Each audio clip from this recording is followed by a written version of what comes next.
ಆತ್ಮೀಯ ನೌಕರ ಬಂಧುಗಳೇ, ಸೊ ನಾನು ಇತ್ತೀಚೆಗೆ ಗಮನಿಸಿದೆ, ನಮ್ಮಲ್ಲಿ NHM ಸಿಬ್ಬಂದಿಗಳಿಗೆ ಸರ್ಕಾರ ಆಕ್ಸಿಸ್ ಬ್ಯಾಂಕಲ್ಲಿ ಅಕೌಂಟ್ ಓಪನ್ ಮಾಡಿದ್ರೆ 60 ಲಕ್ಷ ರೂಪಾಯಿ ಆಕ್ಸಿಡೆಂಟಲ್ ಬೆನಿಫಿಟ್ ಇದೆ ಅಂತೇಳಿ ನಮ್ಮ ಎಲ್ಲ NHM ಸಿಬ್ಬಂದಿಗಳು ಕೂಡ ಆಕ್ಸಿಸ್ ಬ್ಯಾಂಕಿಗೆ ಅಕೌಂಟ್ ಚೇಂಜ್ ಓವರ್ ಮಾಡ್ತಾ ಇದ್ರು. ಸೊ ಇದನ್ನು ಗಮನಿಸಿ ನನಗೆ ಸ್ವಲ್ಪ ಬೇಜಾರಾಯಿತು, ಯಾಕೆಂದರೆ ಸರ್ಕಾರಿ ಬ್ಯಾಂಕು ಯಾಕೆ ಈ ಸೌಲಭ್ಯ ಕೊಡ್ತಾ ಇಲ್ಲ ಅಂತೇಳಿ ಅನ್ನಿಸ್ತು.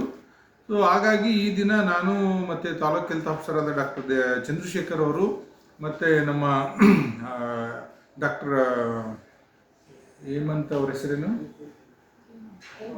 ಎಂ ಚಂದ್ರ, 3 ಜನ ನಾವು ಇವತ್ತು SBIಗೆ ಭೇಟಿ ನೀಡಿದಾಗ ಗೊತ್ತಾಯಿತು, ಸಂಬಳದ ಅಕೌಂಟಿಗೆ ನಮ್ದೇನು ಪರ್ಮನೆಂಟ್ ನೌಕರರ ಸಂಬಳದ ಅಕೌಂಟಲ್ಲಿ 1,50,000, 2 ಲಕ್ಷ, 1.5 ಲಕ್ಷ ಈ ಥರ ಸ್ಲ್ಯಾಬ್ ಮೇಲೆ ಅಲ್ಲಿ ಇನ್ಶೂರೆನ್ಸ್ ಇದೆ, ಅದು ಉಚಿತವಾಗಿದೆ. ಸೊ ಉದಾಹರಣೆಗೆ 1 ಲಕ್ಷ ಸಂಬಳ ತಗೊಳ್ತಿರತಕ್ಕಂಥ ಪರ್ಮನೆಂಟ್ ನೌಕರನಿಗೆ 1 ಕೋಟಿ ರೂಪಾಯಿ ಆಕ್ಸಿಡೆಂಟಲ್ ಇನ್ಶೂರೆನ್ಸ್ ಕವರೇಜ್ ಇದೆ. ಜೊತೆಯಲ್ಲಿ ನ್ಯಾಚುರಲ್ ಡೆತ್ ಆದರೆ ಅವರಿಗೆ 30 ಲಕ್ಷ ರೂಪಾಯಿ ಇನ್ಶೂರೆನ್ಸ್ ಕವರೇಜ್ ಇದೆ. ಮೂರನೇದಾಗಿ ನಾವು ಸ್ಯಾಲರಿ ಅಕೌಂಟ್ ಅಂತ ಮಾಡಿರ್ತೀವಲ್ಲ, ಅದರಲ್ಲಿ ನಾವು ಬ್ಯಾಂಕಿಂದ ಯಾವುದಾದ್ರೂ DD ತೆಗೆದ್ರೆ ನಮಗೆ DD ಚಾರ್ಜಸ್ಸು ಫ್ರೀ ಇದೆ. ಯಾರಾದರೂ ಪರ್ಮನೆಂಟ್ ಸರ್ಕಾರಿ ನೌಕರ ಪರ್ಸನಲ್ ಲೋನ್ ತಗೊಂಡ್ರೆ ಅವರಿಗೆ ಪರ್ಸನಲ್ ಲೋನಲ್ಲಿ ಪ್ರೊಸೆಸಿಂಗ್ ಚಾರ್ಜು ಕೂಡ ಕನ್ಸೆಷನ್ ಇದೆ ಅಥವಾ ಫ್ರೀ ಇದೆ. ಆಮೇಲೆ ಹೋಮ್ ಲೋನ್ ತಗೊಂಡ್ರೆ 30 ಲಕ್ಷದ ಕೆಳಗಿದ್ರೆ ಅವರಿಗೆ 0.1% ಡಿಸ್ಕೌಂಟ್ ಇದೆ. ಸೊ ಇದಕ್ಕೆ ಬೇಕಾಗಿರ್ತಕ್ಕಂಥದ್ದು ಒಂದು ಅಪ್ಲಿಕೇಶನ್ ಮಾತ್ರ, ಇನ್ನೇನೂ ಬೇಡ. ಯಾಕೆಂದರೆ ನಮ್ಮೆಲ್ಲ KYC SBIಯಲ್ಲೇ ಇರೋದ್ರಿಂದ ಸೊ ನಮಗೆ ಅಲ್ಲಿ ಒಂದು ಅಪ್ಲಿಕೇಶನ್ ಬೇಕು. ಅಪ್ಲಿಕೇಶನ್ ಕೊಟ್ಟರೆ ಇಷ್ಟು ಕೆಲಸ ಆಗುತ್ತೆ.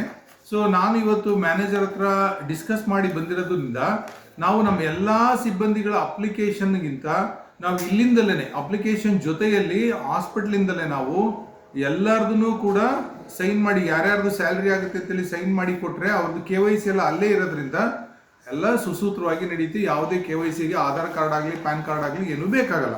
ಇದ್ರ ಜೊತೆಯಲ್ಲಿ ಪ್ರಧಾನಮಂತ್ರಿ ಸ್ಕೀಮಲ್ಲಿ ಪ್ರತಿ ವರ್ಷ 436 ರೂಪಾಯಿ ದುಡ್ಡು ಕೊಟ್ಟರೆ 2 ಲಕ್ಷ ರೂಪಾಯಿ ಡೆತ್ ಬೆನಿಫಿಟ್ ಇದೆ. ಎನಿ ಡೆತ್, ನ್ಯಾಚುರಲ್ ಆಗ್ಬೋದು, ಆಕ್ಸಿಡೆಂಟಲ್ ಆಗ್ಬೋದು. ಇದು ಪರ್ಮನೆಂಟ್ ನೌಕರ, ಗುತ್ತಿಗೆ ನೌಕರ ಆ ಥರ ಯಾವುದೂ ಇಲ್ಲ. ನಿಮಗೆ SBIಯಲ್ಲಿ ಒಂದು ಬ್ಯಾಂಕ್ ಅಕೌಂಟ್ ಇರಬೇಕು.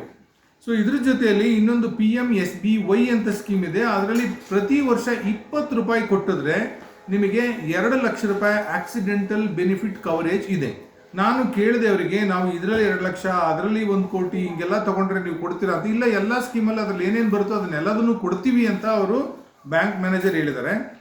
ಇದ್ರ ಜೊತೆಯಲ್ಲಿ ನೀವು ಪ್ರತಿ ವರ್ಷ 2,000 ರೂಪಾಯಿ ಇನ್ಶೂರೆನ್ಸ್ ಅಮೌಂಟ್ ಅಂತ ಕಟ್ಟಿದ್ರೆ ಆಕ್ಸಿಡೆಂಟಲ್ ಡೆತ್ ಬೆನಿಫಿಟ್ 40 ಲಕ್ಷ ರೂಪಾಯಿ ಕವರೇಜ್ ಇದೆ. ಡಿಸಬಿಲಿಟಿ ಆದರೆ ಅದಕ್ಕೂ ಕೂಡ ಕವರೇಜ್ ಇದೆ.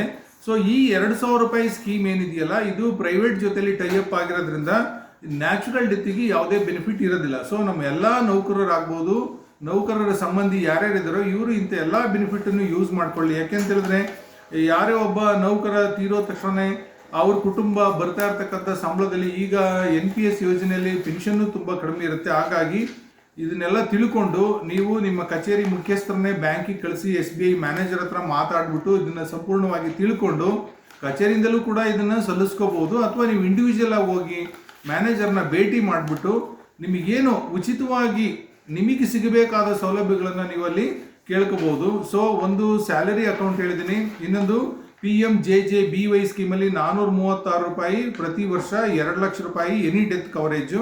ಇನ್ನೊಂದು PMSBY ಅಂತ 20 ರೂಪಾಯಿ ಪ್ರತಿ ವರ್ಷ ಆಕ್ಸಿಡೆಂಟಲ್ ಡೆತ್ತಿಗೆ 2 ಲಕ್ಷ ರೂಪಾಯಿ. ಇನ್ನೊಂದು 2,000 ರೂಪಾಯಿ ಪರ್ ಇಯರು, ಅದು ಆಕ್ಸಿಡೆಂಟಲ್ ಡೆತ್ತಿಗೆ ಮಾತ್ರ. ಸೊ ಇವಿಷ್ಟನ್ನು ನೀವು ತಿಳ್ಕೊಂಡು ನಮ್ಮಲ್ಲಿ ಏನು ವಿಶ್ವೇಶ್ವರಯ್ಯನವರು ಸ್ಥಾಪಿಸಿರ್ತಕ್ಕಂಥ ಸ್ಟೇಟ್ ಬ್ಯಾಂಕ್ ಆಫ್ ಮೈಸೂರು ಇದ್ದಿದ್ದು ಈಗ ಸ್ಟೇಟ್ ಬ್ಯಾಂಕ್ ಆಫ್ ಇಂಡಿಯಾ ಆಗಿದೆ.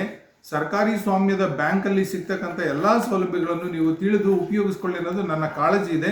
ಹಾಗಾಗಿ ದಯಮಾಡಿ ಇದ್ರ ಬಗ್ಗೆ ಗಮನ ಹರಿಸಿ. ಮತ್ತು ನೀವು ಯಾವುದೇ ಈ ಥರ ಇನ್ಶೂರೆನ್ಸ್ ಸ್ಕೀಮು ಮತ್ತೊಂದು ಎಲ್ಲ ಮಾಡಿದ್ರೆ ನಿಮ್ಮ ಕುಟುಂಬದವರೊಂದಿಗೆ ಚರ್ಚಿಸಿ ತಿಳಿಸಿ. ಯಾಕೆಂದರೆ ಎಷ್ಟೋ ಸರಿ ನಮ್ಮ ಕುಟುಂಬಕ್ಕೆ ಗೊತ್ತೇ ಇರೋದಿಲ್ಲ ನಾವು ಏನು ಇನ್ಶೂರೆನ್ಸ್ ಮಾಡಿಸಿದ್ದೀವಿ ಏನು ಅಂತೇಳಿ. ಹಾಗಾಗಿ ಖಂಡಿತವಾಗೂ ನೀವು ಯಾವುದೇ ಒಂದು ಸ್ಕೀಮ್ ಮಾಡಿಸಿದ್ರೂ ನಿಮ್ಮ ಕುಟುಂಬದಲ್ಲಿ ತಿಳಿಸಿ, ಅಥವಾ ನಿಮ್ಮದೊಂದು ಡೈರಿಯಲ್ಲಿ ಬರೆದಿಟ್ಟಿರಿ. ಯಾಕೆ ಅಂತ ಹೇಳಿದ್ರೆ ನಾವು ಇವತ್ತು ಏನೇನು ಮಾಡ್ತಿದ್ದೀವಲ್ಲ, ಇದು ನನಗೂ ನನ್ನ ಕುಟುಂಬಕ್ಕೂ ನನ್ನ ಸಮಾಜಕ್ಕೂ ಎಲ್ಲರಿಗೂ ಬರಲಿ ಅಂತೇಳಿ ಮಾಡ್ತಿರೋದು.